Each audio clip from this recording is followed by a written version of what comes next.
Hello and welcome back to my model railroad. As I mentioned in my last video, I was going to tear up all the remaining cork and lay down some new cork. And as you can see, I think it turned out pretty well. One of the main concerns that I had was when I was ripping up the cork, and you can see here's roughly the center line of track 2 before I had ripped it up, and here's the center line now, so just the new spacing.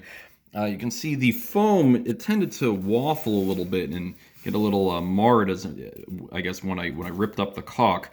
So in order to kind of alleviate this issue, because at first I just kind of ignored it, and then I realized as I was pushing on the foam, it was squeaking slightly.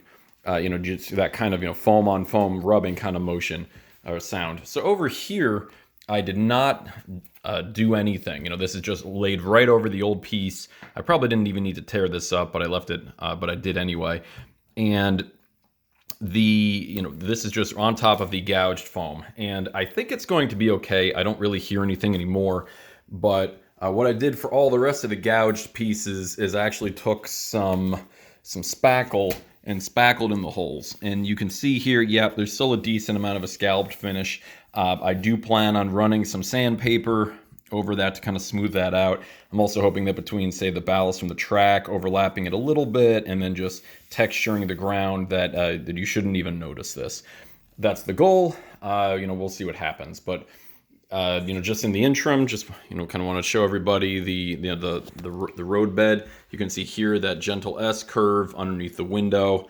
In some cases, I pulled the track out fairly far. I mean, you can see here on the rail yard side of the layout, track 2 is now overlapping. This is the old track 3, and now track 2 sits right on top of that. So track 3 is pulled much further in, and this actually allows all of the rail yard, or the entrance to the rail yard, to be on the table. I don't have to build a little shelf.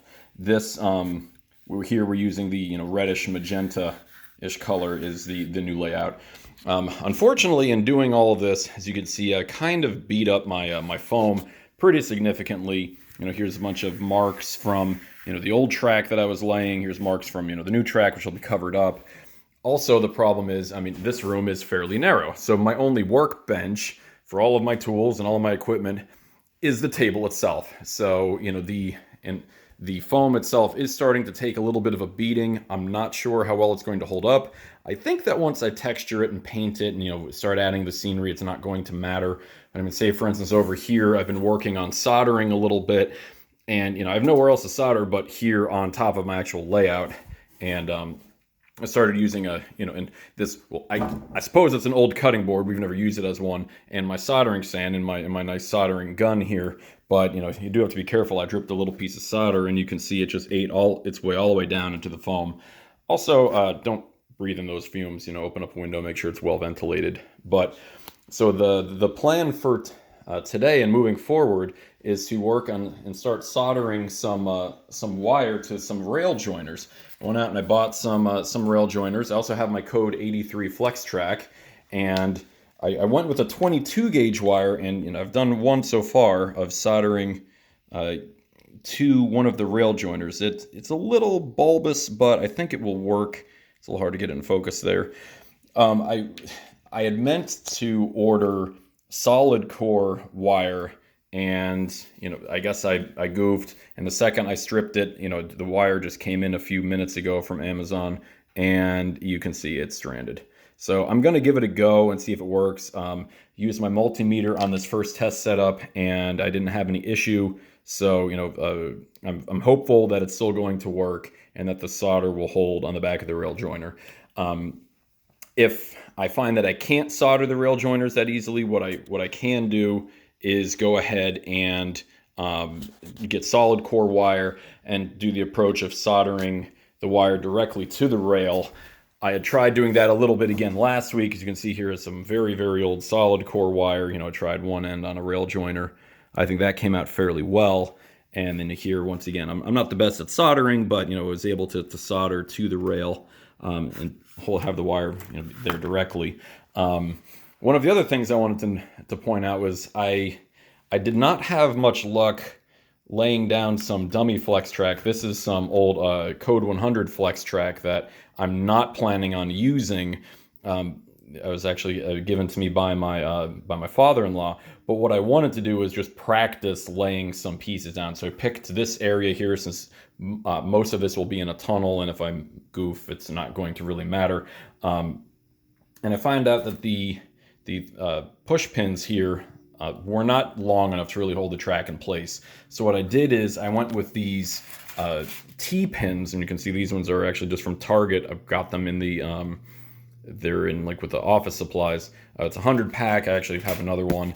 And what I was able to do is, just take 4 of these T-pins and just kind of use them temporarily as rail nails to just hold the flex track in place while I solder the flex track. I've taken a look at a few different videos online and a few different sources. Some people say to solder the flex track all on a straight. Some people say no, solder the flex track only in its kind of as-used condition. One of my model railroading books said to lay the flex track down mostly where it needs to go except for the last couple inches, and then just use that area to solder.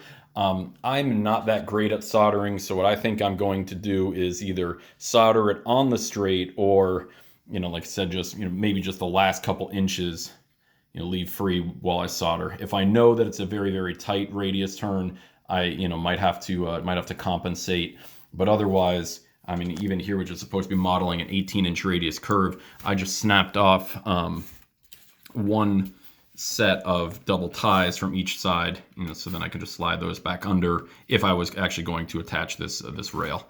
And so, I have my T-pins, I have my soldered rail joiners that I'm going to work on. I was thinking of kind of putting at least one set of soldered powered rail joiners on every table, putting one here, maybe in the tunnel, one on each side of this table, so there'd be 2 and 3, one on each side of this table, so 4 and 5, one on these 2 little bridges, 6, 7, and then one over here for 8. So it can be 8 powered rail joiners every table. They are not built as modules, but if we pretend they're modules, each one would be powered. So that way, if there was any any gaps or breaks, we wouldn't have any loss of power. So that's what I'll be working on in the near future, today and over the next couple of weekends.